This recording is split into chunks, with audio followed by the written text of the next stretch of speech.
dipaksa banget lah ya. Ini butuh duit kayak gini nih orangnya.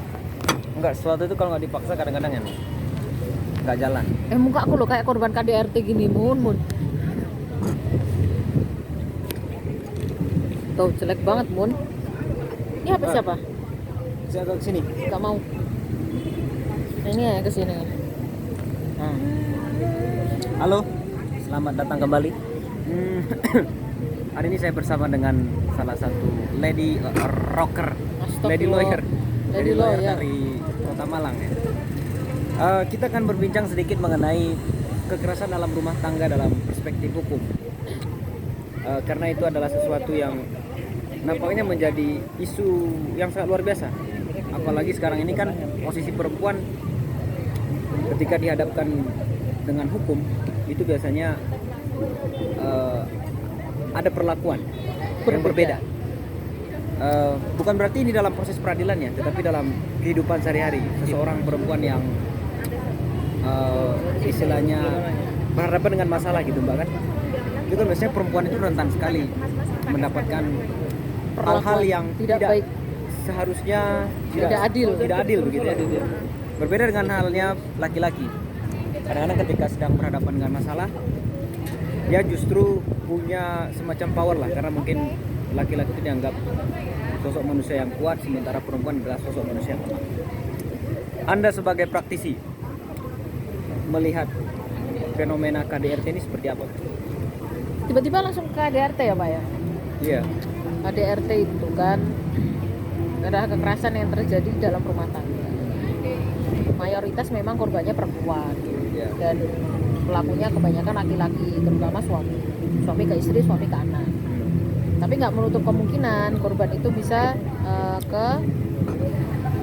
kebalik, bisa laki-lakinya yang jadi korban, si ceweknya yang jadi pelaku. Ya nggak guys, tuh nggak menutup kemungkinan sih, karena kita harus lihat dari segi undang-undangnya dulu ya. Undang-undang KDRT ya? Undang-undang penghapusan KDRT ya? Iya. Itu penghapusan ya, bukan pencegahan? Bukan, penghapusan KDRT. Oh, namanya undang-undang penghapusan? Nanti dicek aja nomor 23 tahun berapa tuh, saya lupa. Iya.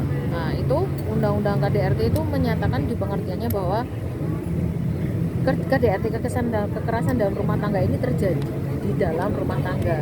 Nah itu tidak melulu suami dan istri saja, tapi siapapun yang ada di dalam rumah itu, termasuk anak, termasuk anggota keluarga lain, misalnya kakek, nenek, pak D, bude, siapapun yang ada di situ.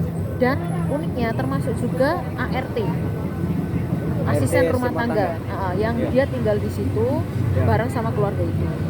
Ketika dia mengalami kekerasan dari majikannya, kan bisa aja tuh majikannya cewek kan, kalau nempelengin dia, iya kan, langsung dibanyor semua tuh. Nah itu kan mengalami kekerasan dalam rumah tangga. Kena pasalnya bukan penganiayaan Pak, kena pasalnya pasal di penghapusan KDRT itu tadi. Penghapusan KDRT. Oh berarti KDRT ini target istilahnya penghapusannya bukan hanya istri ya? Oh, bukan. Kan kesannya di masyarakat kan kekerasan dalam rumah tangga mereka yang sudah nikah. Setahu orang-orang, pengertian banyak orang namanya kekerasan dalam rumah tangga itu terjadi antara suami dan istri aja. Tapi pada dasarnya ini sebenarnya agak lebih luas lagi Pak. Yaitu semua orang yang ada dalam rumah tangga itu, yang ada dalam rumah. Oke. Berarti ketika misalnya sebuah kekerasan terjadi nih terhadap perempuan atau terhadap yang tidak ada dari dalam sebuah hubungan rumah tangga, maksudnya kayak mana? Oh nggak ada hubungan darah? Iya nggak ada hubungan darah. Tapi dia tinggal di situ. Betul. Itu termasuk dalam kategori kan? Misal kayak gini. Rumah tangga? Kan tadi siapa? Ibu rumah tangga ART, asisten rumah tangga yang mengalami kekerasan dari majikannya. Oh itu nggak ada hubungan keluarga?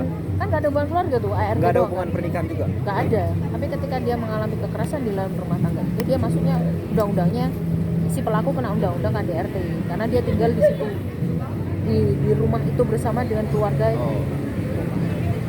Misal atau keluarga lain, keluarga jauh, misalnya bapak nikah ya, terus punya rumah besar, terus habis ada tetangga jauh, ada keluarga jauh banget, udah jauh banget, terus 7 turunan apa 8 turunan gitu kan.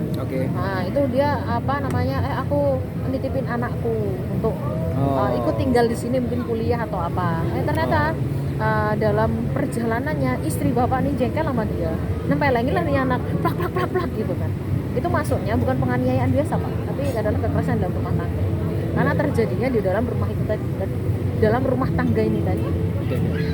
Berarti harus ada rumah tangga dulu, berarti maksudnya begitu. Ya, Dalam artian namanya rumah tangga itu bukan cuman ini ya, apa namanya?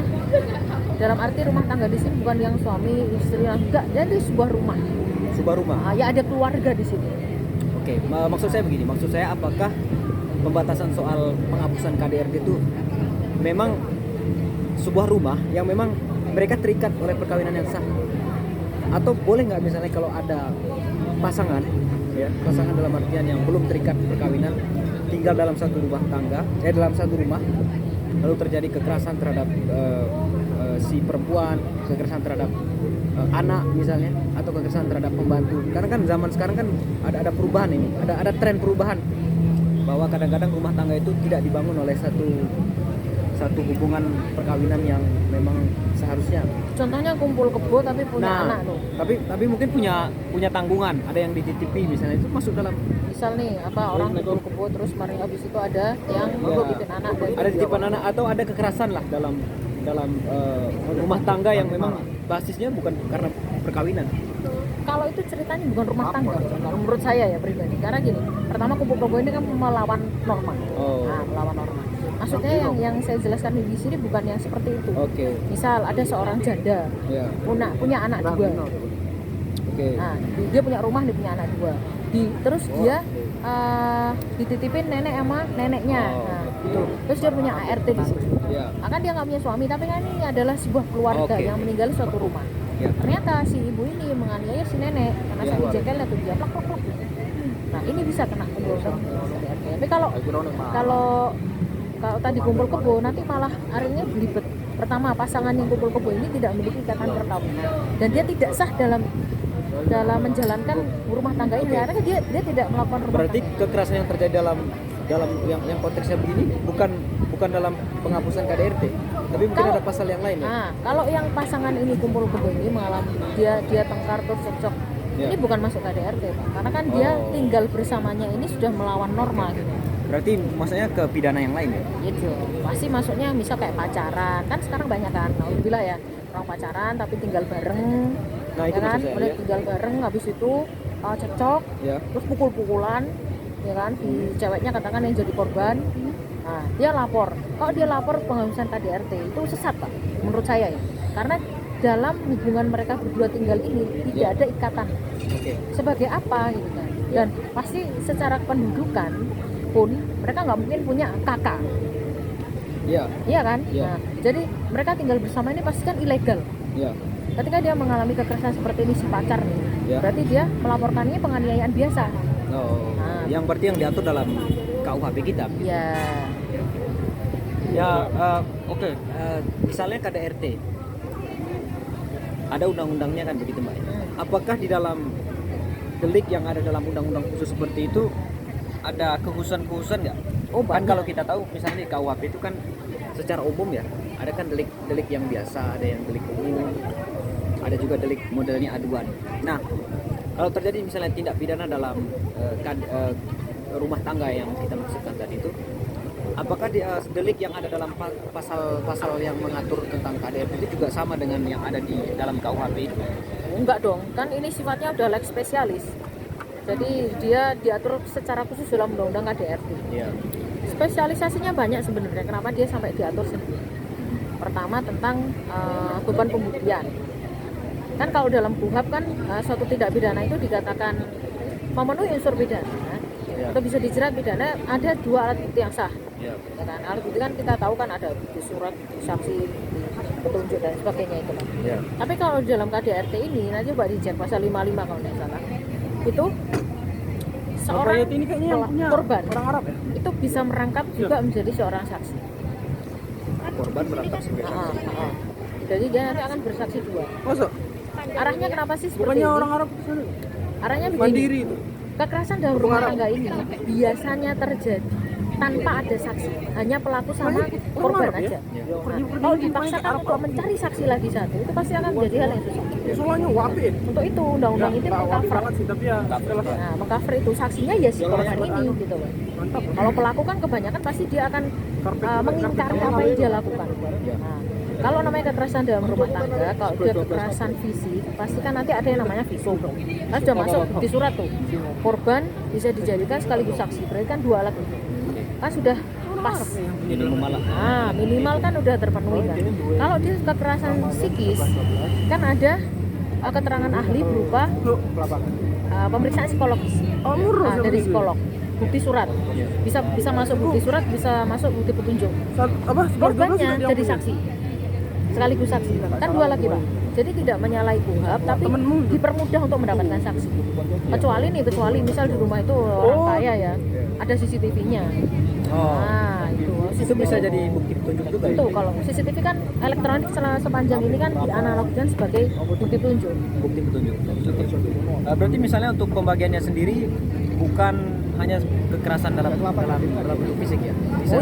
Bisa juga dalam kekerasan yang psikis gitu ya.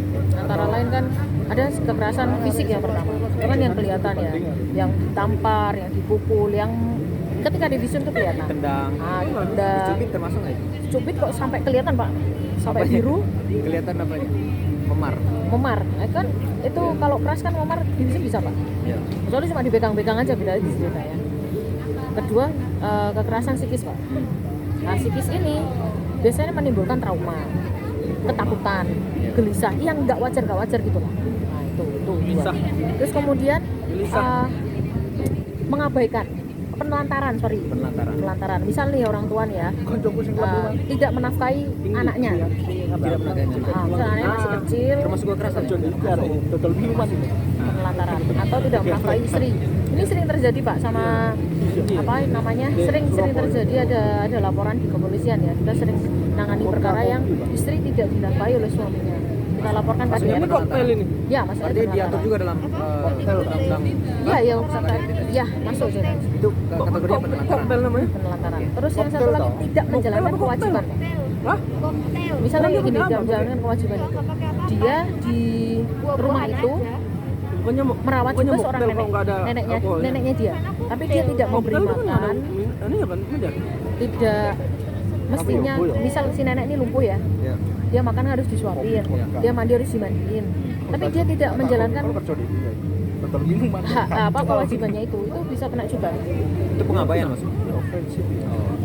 Nah, kalau misalnya yang Mbak sebutkan tadi, misalnya diraba-raba, dipegang-pegang, kalau itu maksudnya apa? Fisik atau apa? Katakanlah sekarang bukan lagi tren. Karena kan itu sulit. Maksudnya itu kalau sering terjadi ya. Dibuktikan kan agak sulit. Misalnya ngeraba-ngeraba orang. Misal dan itu dianggap sebagai sebuah kekerasan. Apa itu termasuk kekerasan atau bagaimana? Misal kayak gini jadi contoh kasusnya biasanya. ART nih, cewek digodain sama majikannya cowok. Tapi dia cuma mengalami pelecehan seksual aja. Campurannya vodka apa gimana? Kategorinya di pelecehan seksual. Arahnya kan ke pelecehan seksual. Campur kopi. Kecuali nih ya. Ketika dia mengalami pelecehan seksual bukan ini, produknya vodka kan? ada trauma psikologis yang dia kena. Misalnya dia trauma lihat cowok karena sering dilecehin sama majikannya. Terus dia mengalami tekanan ketika berada di rumah itu lihat majikannya. Nah, itu kan masuk psikologis. Diiringi dengan pelecehan seksual itu tadi, karena penyebab utamanya kan pelecehan seksual itu tadi. Nah, terkait ininya, siapa yang berhak untuk melaporkan ketika misalnya terjadi model kekerasan dalam rumah tangga itu gimana? Nah, ini unik lagi nih. Kalau delik biasa, kalau saya mulai dari delik aduan. Kalau delik aduan yang berhak lapor atau mengadukan, biar rekan-rekan tahu delik ini bahasa sederhananya. Sorry. Delik ini adalah suatu tindak pidana. Nggak enak nanti ya nyebutnya. Tidak pidana, misal suatu peristiwa pidana lah, suatu peristiwa tidak pidana ini kan ada namanya delik aduan, delik biasa. Delik aduan ini adalah orang yang berhak melaporkan adalah orang yang merasa dirugikan. Contohnya kayak pencemaran nama baik. Misalnya Anda mencemarkan nama baik saya. Mbak, Ya, bisa Anda mengatakan bahwa saya itu tidak cantik gitu, dan saya merasa itu ada suatu pukulan hebat ya. saya merasa itu adalah suatu pencemaran nama baik. Saya merasa dirugikan dengan hal itu. Saya yang berapa? hanya saya yang berhak untuk mengajukan Anda ke pihak yang berwajib. Itu tidak adil. Itu delik aduan. Nah, itu tidak aduan. Iya. Kalau delik biasa itu laporan ya, nanti wujudnya ada laporan. Laporan ke polisi ya. Ya. Otomatis korban pasti nomor satu. Yang kedua adalah saksi yang melihat. Saksi yang melihat. Yang melihat di situ. Misalnya kita cekcok nih, ya kan, ya berantem kita terus ya kan. Saya Sampai pukul-pukulan. otomatis kan Majikan dan pelayan. Majikan pelayan. siapa namanya, misalnya ada rekan kita misalnya yang lihat, karena kita masih seru berkelahi kan, dia langsung lari atau menghubungi polisi. Pak, ini ada kejadian pidana Pak, gini-gini, saya lihat sendiri. Itu dia bisa, nanti tetap akan ketika di kepolisian nanti akan saya yang jadi pelapor. Sudah pasti itu. Tapi kalau KDRT ini istimewa Pak, karena Istimewa. cakupannya lebih luas dan ini sifatnya wajib. Karena begini, ketika terjadi KDRT di suatu rumah tertutup, tapi di situ ada orang berteriak-teriak, tolong, tetangga kanan, kiri, depan, belakang nih dengar. Nah, mereka wajib untuk melaporkan, wajib untuk bertindak, paling tidak menghentikan kegiatan itu dan mengamankan korban. Itu ada di undang-undang KDRT masuk. Berarti ini Bahwa sasaran. masyarakat itu wajib untuk bertindak ketika ada KDRT itu terjadi. Nah, kalau misalnya dalam ribut begitu kan, kita kan nggak tahu nih siapa korban, siapa pelakunya. Karena sama-sama keras ini suaranya antara perempuan sama laki-laki. Lah, itu fungsinya. Kenapa masyarakat wajib untuk menghentikan dan dia wajib untuk lapor ke yang berwajib. Otomatis kan dia nih lapor kan sebagai pelapor misalnya. Sebagai pelapor akan datangkan polisi dan diperiksa. Baru dari situ akan ketahuan kan. Itu berarti tanpa harus ada semacam kayak laporan-laporan dulu ke polisi dalam bentuk surat menyurat yang formal. Enggak, langsung aja kalau Cukup secara KDRT. lisan aja ya? Betul. Itu sering terjadi. Cuman kadang masyarakat itu ini ya, yang sering terjadi kadang masyarakat tetangganya teriak-teriak tolong ampun Pak dan segala macam, dia tutup telinga karena takut nanti ribet. Satu, dua, kadang ketidaktahuannya dia bahwa dia wajib untuk menghentikannya. Oh ya, ini berarti bagian dari edukasi hukum juga ke masyarakat. Oh iya, ini saya memang menghimbau kepada orang-orang yang melihat tayangan ini ya, dan itu terjadi, ada kekerasan rumah tangga yang kalian dengar di sekitar kalian, itu nggak boleh diem. Paling tidak hentikan itu. Biasanya kan ada tuh ya, mak-mak itu kan ke pasar ya biasanya. Nggak bisa ada seorang ibu di rumah atau di mana saja lah ya, anaknya minta jajan. Lah, karena dia mungkin nggak punya duit apa dia kayak gimana, anaknya dipukulin. Kan kita kadang diem aja. Urusannya dia lah. Padahal sebenarnya itu kan adalah urusan kita juga. Kalau sampai terjadi misal pemukulan, sering kan? Kalau saya sih sering lihat, saya juga sering menghentikan itu. Kalau saya biasanya negurnya gitu, Mbak biasa aja. Bukan itu masih malah anak ikut kecil. nimbrung berarti ke dalam. Nanti jadi kebul-kebulan bersama. Ya kira ketika ada Tapi itu kekerasan sering kayak terjadi, gitu, sering itu terjadi. Mbak Anissa juga ikut ke dalam gitu, jadi jurinya gitu enggak? Oh, enggak. Nanti Oh ya, bayarannya beda nanti ya. caranya beda. Biasanya apa Mbak yang mendominasi alasan seseorang melakukan kekerasan dalam rumah tangga? Macam-macam. Itulah. Macam-macam. Kan itu tidak terlepas dari faktor keluarga juga ya, faktor ekonomi, temperamen itu. Cuman walaupun kelihatannya dia bukan sempurna ya, lengkap, tapi tetap undang-undang KDRT itu ada celahnya menurut saya pribadi. Terutama ini ketika korban dan pelakunya adalah suami istri. Karena begini, ketika pelakunya adalah seorang suami, korbannya istri. Ya. Nah, si istri otomatis akan melaporkan suaminya ke polisi karena melakukan KDRT. Nah, suami misalnya divonis 5 tahun, misalnya berat ya, wis entah diapain lah itu ya. Ini dia misal di penjara nih. Ketika itu menurut saya ya, ketika itu tidak diiringi dengan pengajuan cerai, kekerasan dalam rumah tangga ini akan terulang kembali, berpotensi untuk terulang kembali. Karena apa? Misal dia di penjara 5 tahun dan mereka masih dalam ikatan perkawinan. Ini menjalani 5 tahun ya. Nah, nggak disapa, nggak diapain, istrinya cuma ke sana. Selesai 5 tahun dia kan kembali ke rumahnya.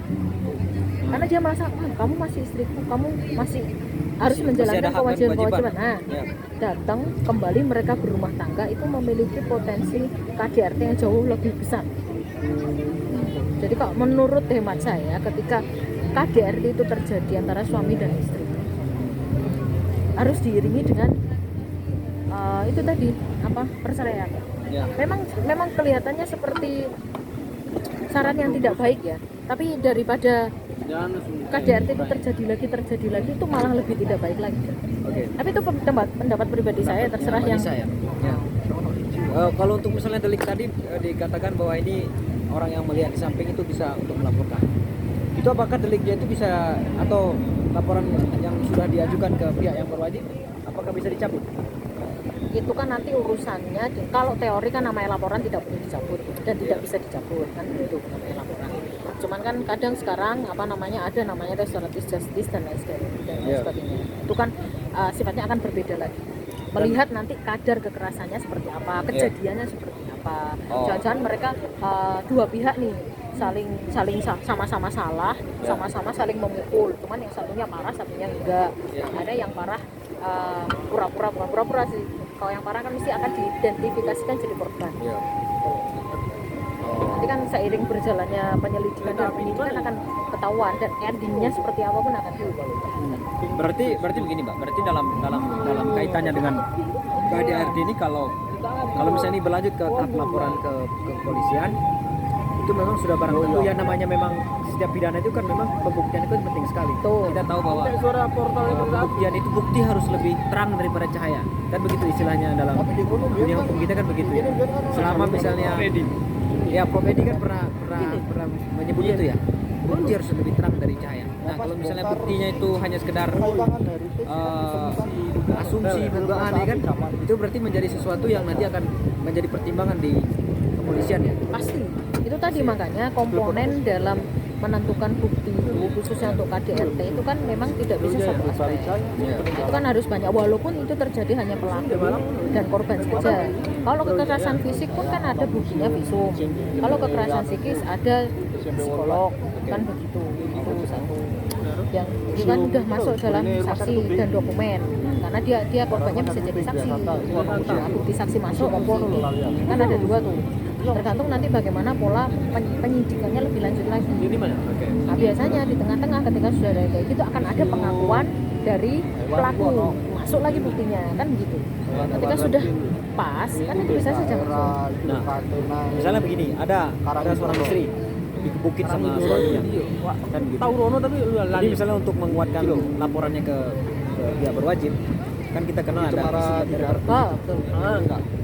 Nah, apakah produk daripada visum et repertum itu bisa diajukan secara sendiri-sendiri atau memang berdasarkan perintah daripada pihak yang berwajib, dalam hal ini adalah polisi yang mendapatkan laporan untuk misalnya mendapatkan visum itu? Atau cukup nggak misalnya saya datang ke rumah sakit, tolong di visum, saya mendapatkan perlakuan yang tidak mengenakan dari suami, saya dipukuli apa segala macam. Seperti itu bisa jalan? Sebenarnya dua-duanya bisa, tergantung argumen kita nanti penyampaian.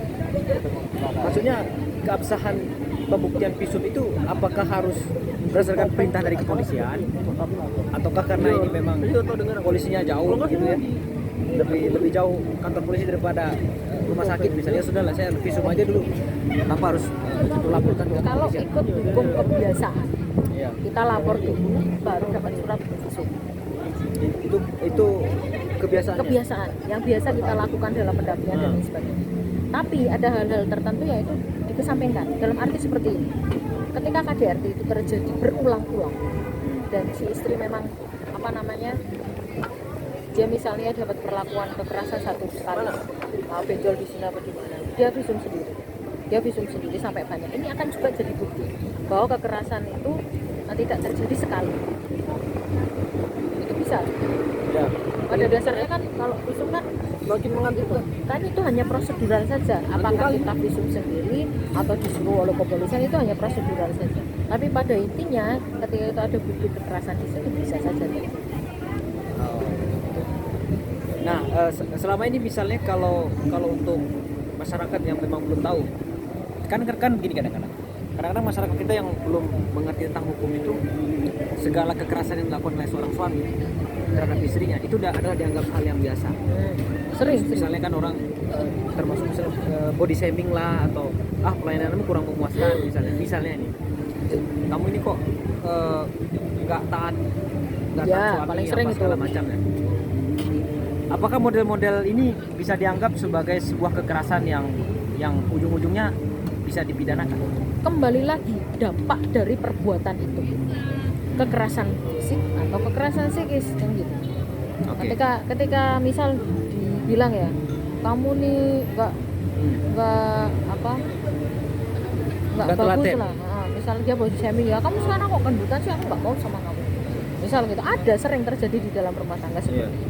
Tapi ketika istri merasa selami bacot, aku nggak Nah, urus dia don't care soal itu, dia tidak ada trauma dikatakan seperti itu, ya nggak masalah. Kecuali misal dia ada tekanan, kamu harus diet, aku nggak mau, kamu pokoknya harus diet, kamu terus gendut gak jelas, aku nggak doyan sama kamu gini-gini. Setiap dia ada aturan dari suami, misal kamu nggak boleh makan nasi sekali. Terus karena tekanan itu, ketika dia lihat nasi atau lihat suaminya, dia stres, ada tekanan psikologis di situ, itu bisa masuk.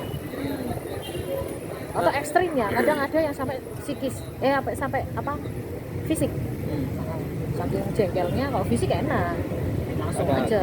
kelihatan Yang susah itu yang psikis, yang psikis ya agak sulit, Pak, ya? agak sulit Karena kan itu menjadi hal yang dinormalisasi oleh masyarakat kan. ya betul. Karena memang banyak faktor. Karena mungkin seorang istri itu dianggap belum mandiri secara finansial lah, sehingga ketika misalnya saya Jadi nanti ya menjadi tadi kembali lagi dianggap sebagai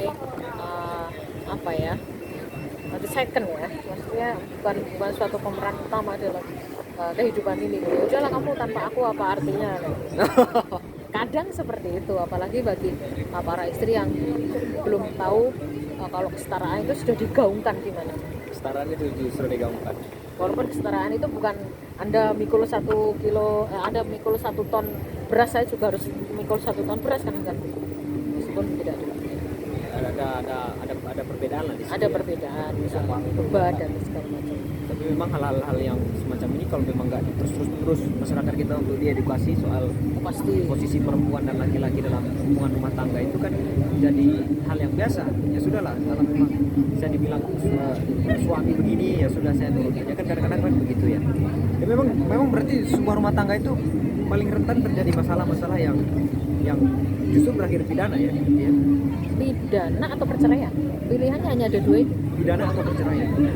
Kadang ada yang dia mengalami kekerasan tapi memilih untuk tidak melaporkan ke polisi, tapi dia memilih untuk udah cerai saja sebagai bukti di persidangan. Misal dia udah visum sendiri sebagai bukti di persidangan, itu bisa aja. Atau foto memar dan segala macam, itu bisa aja.